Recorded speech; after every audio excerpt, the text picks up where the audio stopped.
Hi, there's an ambulance outside. I've been waiting for it to go away for like 10 minutes and I decided to start my video anyway. Hi. So I'm going to teach you the basic, the most common, the most used gestures and some sounds that Turkish people do or make. I have a list of 15, so let's start with the very basic ones. I'm going to teach you this too. Since I'm speaking English right now, I can do that. So, to say come to a person that we see directly, we have three hand gestures for that. We all know this. Everyone will understand this. But we also have this. Like, come, come, come. So in Turkish, come is gel. Gel, gel, gel, gel. And also, this too. It's like cutie something. So how do we say git or go like this or like this, like removing something from the surface of something, just like this. Go, git. And if you do this in Turkey, this is number 3 by the way. If you do this in Turkey while sitting at a cafe or restaurant, it means, I think all the Turkish people can understand this. Tea. You want tea. And you can find tea literally everywhere in Turkey because Turkey is one of the biggest tea consumer nations in the world. We drink tea all the time, not just a cup of tea. We have this type of glass. I have 2 types. These are tea glasses. So, what does that gesture mean? It means stirring the tea if you use sugar in it. Actually, quite a few people that I know add sugar to their tea, but still, it's like it's a national gesture. So when you go to a cafe or restaurant in Turkey, if you're asking for some tea from the waiter, you can simply do that and your tea will come. So number 4 is Mazallah.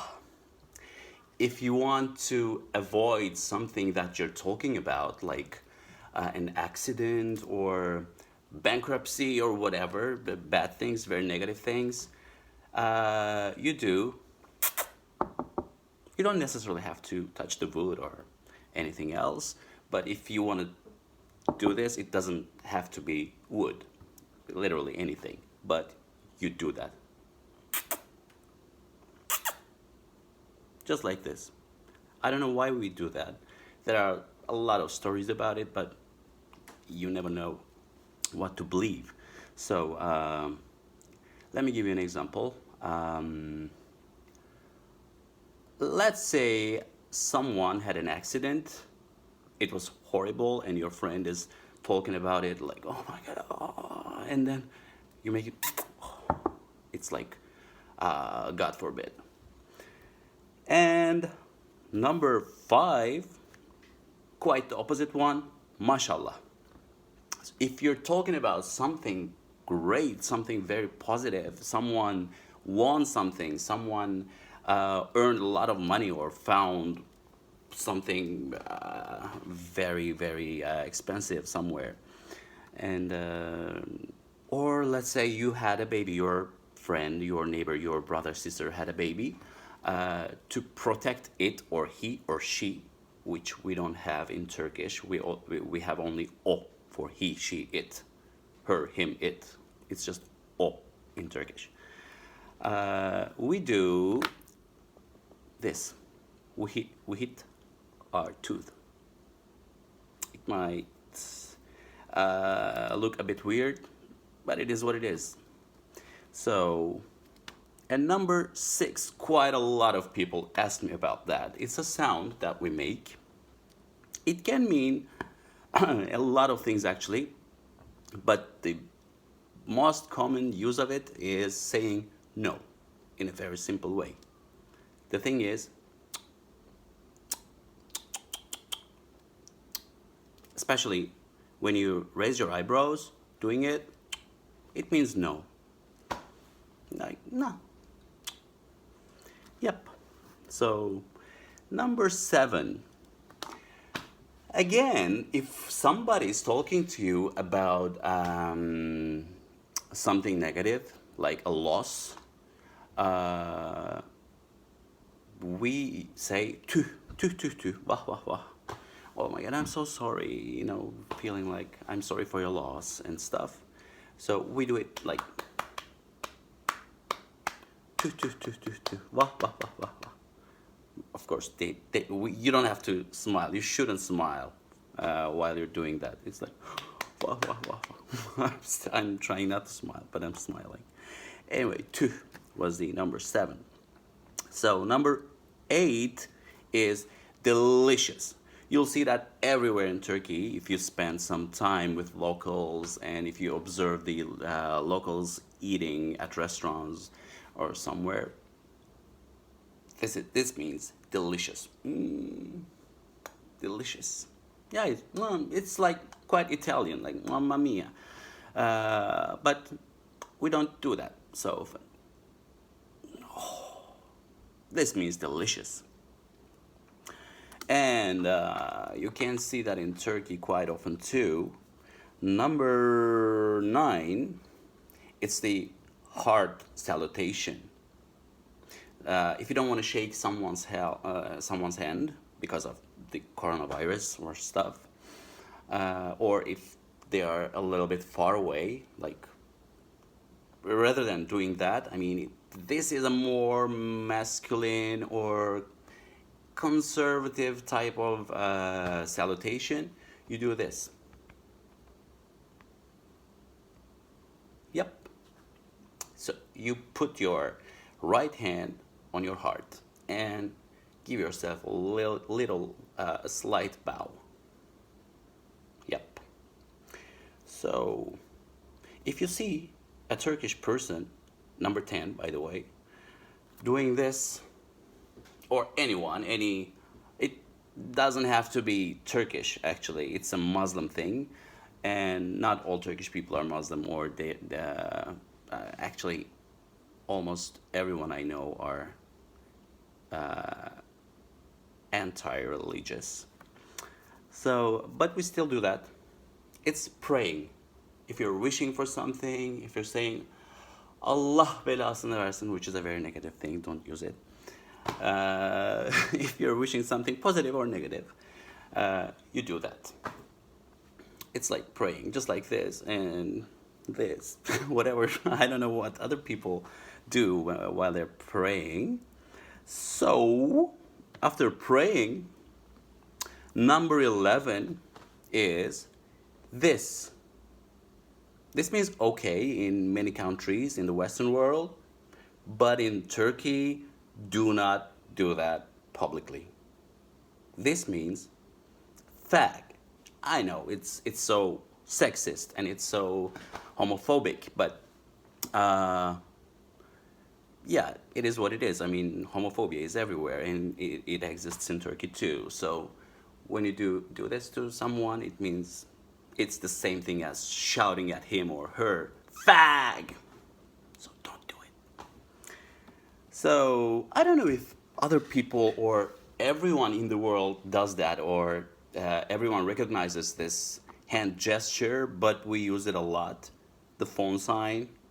So number 12 is the phone sign. I've seen some people who didn't understand this when I did this. So it means phone, like I'll call you back, like I'll call you later, yeah, let's keep in touch and stuff. This is phone. It looks like a phone. So it's easy, okay? Number 13 is the head gestured yes and no. So this is yes. Yeah. This is no. Raise your eyebrow and put your head a little bit backwards. No. Or This is no too, of course. It's like international, but we do this more often than this. With this.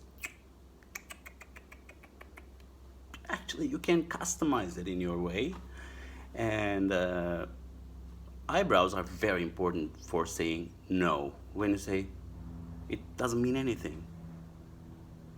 Yeah, actually, it's like taking your energy from your eyebrow and it takes your head back. Just like that. No. So, hand kissing. Number 14 is the hand kissing. It's very, very, very popular in Turkey. You don't have to be a very traditional person or religious or anything. It's a very national thing that we do.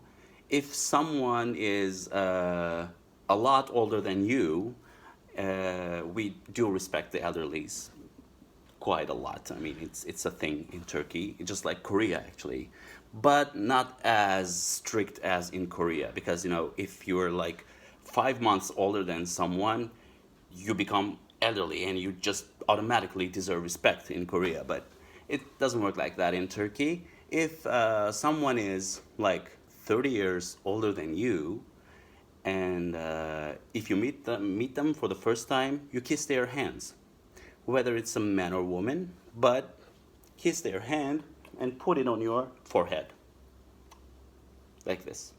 We usually do it. We air kiss or put their hand just below our chin and to the forehead. You'll see that a lot, or you've seen it a lot if you came to Turkey and engaged with family stuff. It's very popular in families. Let's say you have an aunt or uncle or whatever, and they are like just 5 or 6 years older than you. You actually do it too. Some people don't like it, but they will tell you if they don't like it. It means just respect for the elderlies. If you meet a very old Turkish person for the first time, just show your respect by doing this. It's very simple. You don't have to kiss. It's not a kiss. It's like this. Okay? Put their hand like this. This is simple. It's gonna mean a lot to them. It's a very nice and polite way to show respect to the elderlies. And after such a nice thing, the last and the worst thing is like doing thing, like the F word in Turkish. You can do this too, but it's quite like Western, so it looks a bit light to Turkish people. We rather do this. But we don't shake it like that. You can shake it like that. It's heavier. Or if you want something very strong, F word in hand gestures, you can do it like, yep, try it. You don't have to lick it. This is it. So, you've learned a lot of very nice, polite, and very unpolite stuff today. So if you want to know something specific about Turkish culture or language, which I'm gonna make some videos of, let me know in the comments, and I'll try to make a good video out of your comments. Bye.